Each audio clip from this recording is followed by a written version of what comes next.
I'm Devorah Wallen, and I'd like to share my tea for two, my Torah thought, for 2 minutes more or less.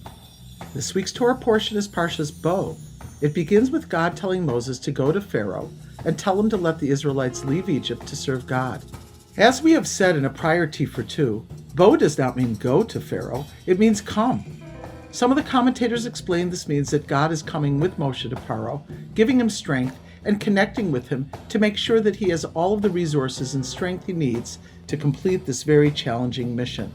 Similarly, when a student comes to a teacher, a client to a therapist, a disciple or chassid comes to the Rebbe, the leader must be able to empathize and tune in to their difficulties and enter with them inside their challenges. This coming week will be Yud Shvat, the 10th of Shvat, when the Lubavitcher Rebbe assumed leadership of the Lubavitch movement, a year after the passing of Rabbi Yosef Yitzchak, the 6th Lubavitcher Rebbe. One of the closest and most intimate experiences a chassid can have with his or her Rebbe is through the experience of Yechidus, which is roughly translated as a personal and private audience. Yechidus literally means being at one, united with the Rebbe. It is a time when the chassid comes to gain strength and encouragement from him. He may come possibly for a blessing or practical or spiritual advice. After the audience, the chassid feels understood, renewed, re-energized, and re-inspired. There's a famous story of the 4th Lubavitcher Rebbe, Rabbi Shmuel, the Maharash. One of his assistants inquired of the Rebbe why he perspired so intensely during Yechidus. The assistant was concerned since he would have to help him continuously change his clothes.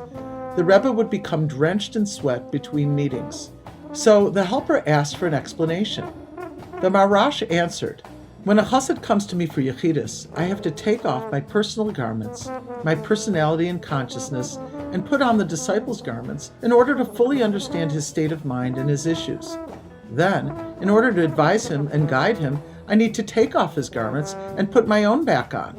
Imagine if you had to dress and undress and redress yourself dozens of times an hour, wouldn't you be drenched in sweat too?" The idea of Bo el Paro, come to Paro, expresses this idea that God is accompanying Moshe and allaying his fears of addressing the stubborn and recalcitrant despot Paro. This leader was so formidable that Moses wondered whether or not he would be able to accomplish this seemingly insurmountable task.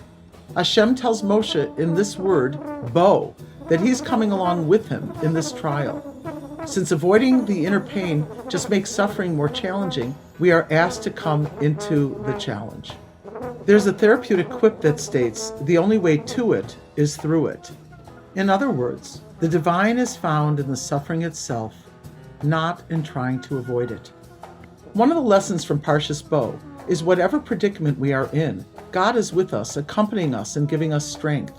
And if others need our assistance, we need to try to empathize with their situation, investing ourselves into their needs and truly enter their world to assist them.